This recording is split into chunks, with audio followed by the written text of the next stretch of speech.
जय हिंद साथियों, आप सभी का स्वागत है। आज की इस वीडियो में हम बात करेंगे मौलिक शिक्षा की वर्धा योजना के बारे में, जो कि 1937 में आई। इसके बारे में हम डिस्कस करेंगे। जैसा कि आप सभी को पता होगा कि 1935 में भारत सरकार अधिनियम आया, जिसमें कि प्रांतों में स्वायत्तता दी गई। 1937 के आसपास प्रांतों में निर्वाचन हुए और लोकप्रिय सरकारें अस्तित्व में आई। ऐसे में भारतीय राष्ट्रीय कांग्रेस ने महाराष्ट्र के वर्धा में राष्ट्रीय शिक्षा पर एक मीटिंग की, जिसको कि वर्धा के नाम से वर्धा योजना में जिसमें प्रस्तावित की गई। 1937 में ही महात्मा गांधी जी ने अपने समाचार पत्र हरिजन में लेखों की एक श्रृंखला, सिर्फ एक लेख नहीं बल्कि लेखों की एक श्रृंखला, यानी कि एक लेख आज, फिर कुछ दिन बाद और लेख, फिर उसके कुछ दिन बाद और जो कि पिछले जो लेख थे उनसे जुड़े हुए कुछ लेखों की एक श्रृंखला उसमें प्रकाशित की, जिसमें कि एक शिक्षा योजना को सुझाया गया। तो इसी पर डॉक्टर जाकिर हुसैन की अध्यक्षता में एक समिति का गठन किया गया और जाकिर हुसैन जी ने महात्मा गांधी जी से उस लेखों की श्रृंखला से संबंधित एक अंतिम मसौदा, एक अंतिम प्रस्ताव तैयार करने की कोशिश की, जो कि वर्धा शिक्षा योजना या मौलिक शिक्षा योजना या आधार शिक्षा योजना के नाम से विख्यात हुई, जानी गई। इस योजना में कुछ प्रस्ताव थे, जिसमें सबसे पहला प्रस्ताव था हस्तशिल्प कार्यों को बढ़ावा, manual productive work and craft centred work, यानी कि हस्तशिल्प से जुड़े कार्यों को इसमें बढ़ावा दिया गया और हस्तशिल्प कार्यों में ही जो शिक्षक होते थे उसी से ही उनका वेतन का प्रबंध करने का इसमें प्रस्ताव रखा गया। फॉर एग्जाम्पल, हस्तशिल्प कार्यों में हम कृषि को लेते हैं या बुनाई को लेते हैं। बुनाई जब की जाती है तो शिक्षक एक अपने स्टूडेंटों को सिखाता है, जब बुनाई करेंगे तो कपड़ा तैयार होगा, उस कपड़े को तैयार करके कुछ आपके पास फाइनेंस पैसा भी आएगा, उसी पैसे से उस शिक्षक का वेतन का प्रबंध करने का इसमें इंतजाम किया गया।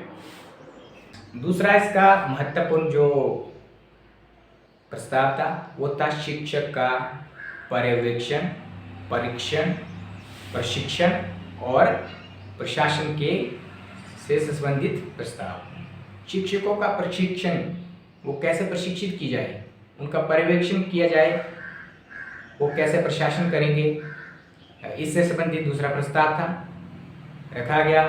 इसके साथ साथ इसमें तीसरा जो प्रस्ताव था, जो कि एक बहुत ही महत्वपूर्ण बिंदु आप मान सकते हैं, कि इसमें 7 वर्ष का निःशुल्क, अनिवार्य और मातृभाषा में शिक्षा देने का प्रस्ताव पारित किया गया।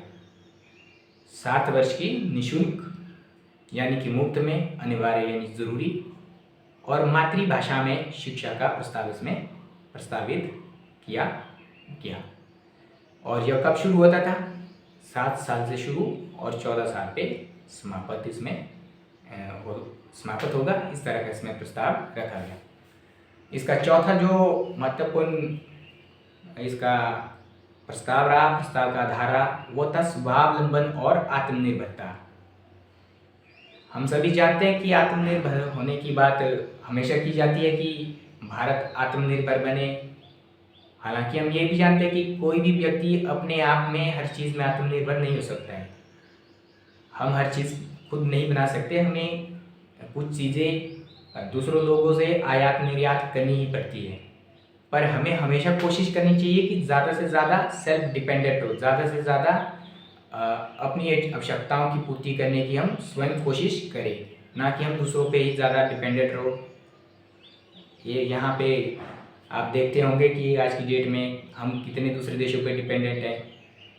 चाइना पे कितने डिपेंडेंट हैं, छोटी से छोटी चीज़ चाइना से आ रही है। अगर कभी चाइना वहाँ से वो चीज़ प्रोडक्शन करना बंद कर दे तो हमारे तो यहाँ हालत ख़राब हो जाएंगी।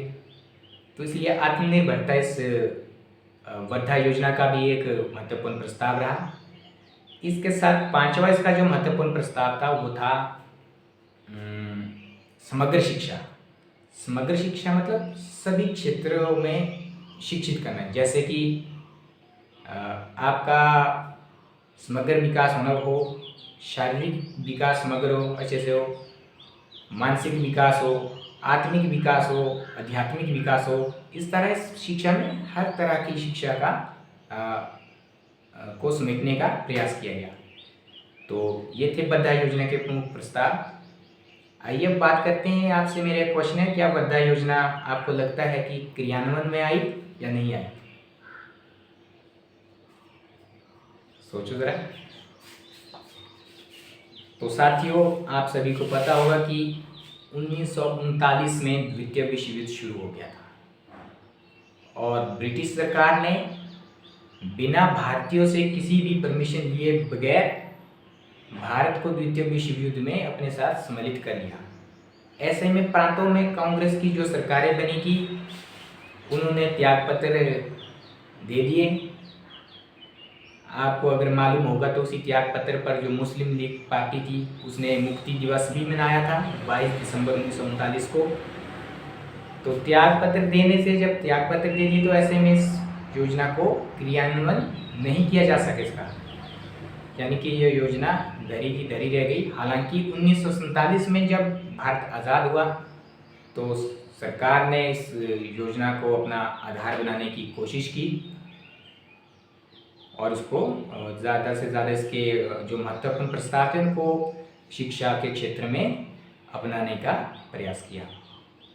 तो इस तरह से आप वर्धा योजना के बारे में एक बेसिक सी जानकारी आपको आई होप कि समझ आ गई होगी किस तरह से ये योजना आई, क्या इसके प्रस्ताव रहे और इसके मतलब इसको कैसे क्रियान्वित किया गया या क्रियान्वयन इसका सही रूप से हो पाया या नहीं हो पाया। तो वीडियो को पूरा देखने के लिए आपका धन्यवाद। बाकी लाइक शेयर सब्सक्राइब करें और अपना प्यार यूं ही बनाए रखें। जय हिंद।